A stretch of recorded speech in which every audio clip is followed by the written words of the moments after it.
మహానాడుకు కడప ముస్తాబైంది. కడప నగరానికి పబ్బపురం గ్రామ సమీపంలో 150 ఎకరాల్లో భారీ ఏర్పాట్లు చేశారు. రేపటి నుంచి 3 రోజుల పాటు జరిగే సంబరానికి ఇప్పటికే పలువురు మంత్రులు, పార్టీ కీలక నేతలు తరలివచ్చారు. ఇక ఇవాళ సాయంత్రం సీఎం చంద్రబాబు, పార్టీ జాతీయ ప్రధాన కార్యదర్శి మంత్రి నారా లోకేష్ కడప చేరుకుంటారు. 3 రోజుల పాటు సీఎం చంద్రబాబు కడపలోనే బస చేయనున్నారు. సీఎం చంద్రబాబుకు గ్రాండ్ వెల్కమ్ చెప్పేందుకు కడప టీడీపీ నేతలు సిద్ధమవుతున్నారు.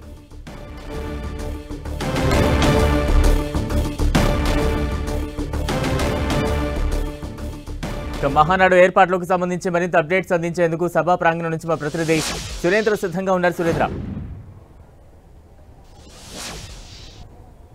Good morning Balaram. మహానాడు ఏర్పాట్లు తుది దశకు చేరుకున్నాయి. ఇవాళ సాయంత్రం 6:30-7 గంటల ప్రాంతంలో సీఎం చంద్రబాబుతో పాటు మంత్రి నారా లోకేష్ కూడా మహానాడు ప్రాంగణానికి రాబోతున్న సందర్భంగా కడప నేతలు గ్రాండ్ వెల్కమ్ చెప్పబోతున్నారు. ఎందుకంటే దాదాపు 10 రోజుల నుంచి కూడా మహానాడు ఏర్పాట్లకు సంబంధించి రాష్ట్ర అధ్యక్షుడు పల్లా శ్రీనివాస్తో పాటు రాష్ట్రంలో ఉన్నటువంటి మంత్రుల బృందం కూడా ఇక్కడే ఉండి ప్రత్యేక పర్యవేక్షణలో కూడా ఈ మహానాడు ఏర్పాట్లు జరగబోతున్నాయి. ఎందుకంటే సీఎం చంద్రబాబు 3 రోజుల పాటు ఇక్కడే ఉంటారు కాబట్టి దానికి తగినట్లుగా ప్రత్యేక పోలీసు బందోబస్తు కూడా ఉంది. ఆక్టోపస్ బృందాలు కూడా ఆల్రెడీ ఇక్కడికి చేరుకున్నాయి. వాళ్ళ కంట్రోల్లోనే మొత్తం మహానాడు బందోబస్తు, అలాగే పార్కింగ్ స్థలాలు, చుట్టూ ఉన్నటువంటి బాంబ్ స్క్వాడ్ కావచ్చు, డాగ్ స్క్వాడ్ కావచ్చు, అన్ని కూడా వాళ్ళ పర్యవేక్షణ పూర్తి చేసుకుని కట్టుదిట్టమైనటువంటి బందోబస్తు ఏర్పాట్లు కూడా జరుగుతున్నాయి. ఇక భారీ బహిరంగ సభ నేపథ్యంలో 29వ తారీఖున మహానాడుకు వచ్చే 5 లక్షల మందికి సరిపడినటువంటి భోజన సదుపాయాలు ఏర్పాటు కూడా జరిగాయి. మొదటగా ప్రతినిధుల సభకు సంబంధించి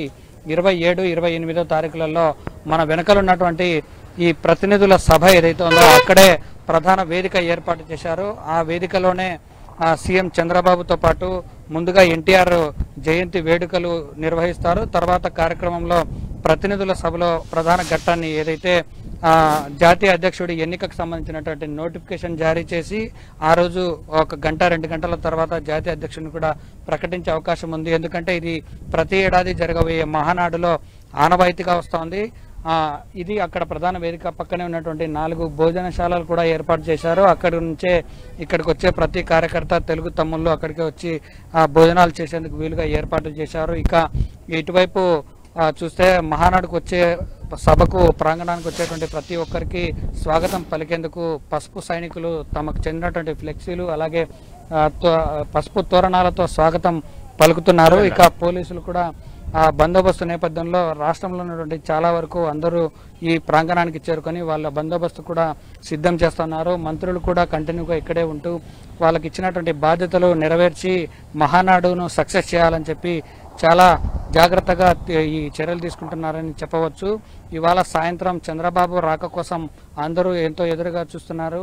ఎందుకంటే మహానాడుకు సంబంధించినటువంటి కార్యక్రమంలో కొత్త కార్యాచరణ, అలాగే పార్టీ భవిష్యత్తు కూడా దీని మీద ఉండబోతుంది. కాబట్టి ఎలాంటి పదవులు ఇవ్వబోతున్నారు, ఎవరికి ఎలాంటి ప్రాధాన్యత ఉండబోతుంది, ప్రధానంగా యువనేత నారా లోకేష్ పాత్ర పైన కూడా చాలా ఇంట్రెస్ట్ గా ఉంది. ఎందుకంటే రాబోయే మహానాడు నుంచి లోకేష్ పార్టీలో చాలా క్రియాశీలంగా మారబోతున్నారని చెప్తున్నారు. కాబట్టి మహానాడు కోసం అన్ని ఏర్పాట్లు పూర్తి చేశారని చెప్పవచ్చు. బలరాం, సురేంద్ర, అంటే ఇప్పటికే 5 లక్షల మంది వరకు వస్తారంటూ కూడా అంచనాలు ఉన్నాయి. అంతమందిని అక్కడ అకామిడేట్ చేసే విధంగా ఎటువంటి ఏర్పాట్లు సాగుతూ ఉన్నాయి, ఎటువంటి అవాంఛనీయ ఘటనలు జరగకుండా ఎటువంటి ప్రణాళికలతో ముందుకు వెళ్తున్నారు, మొత్తం ఎన్ని కమిటీలు అక్కడ సిద్ధం చేశారు?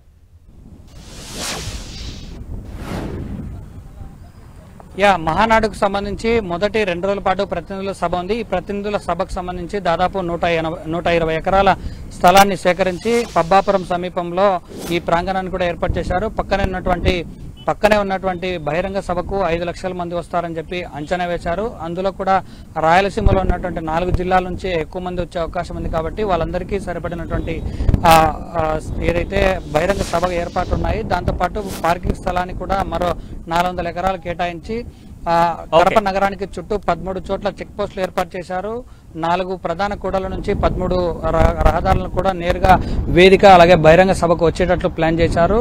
దీనికి తగిన విధంగా పోలీసు బందోబస్తు మొదటి 2 రోజుల పాటు 3000 మంది పోలీసులు బందోబస్తు ఉంటారు.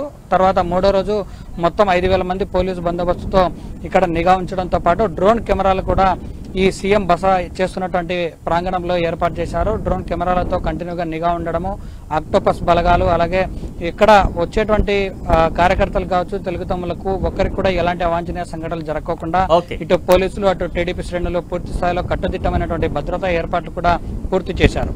Right, thank you Surendra.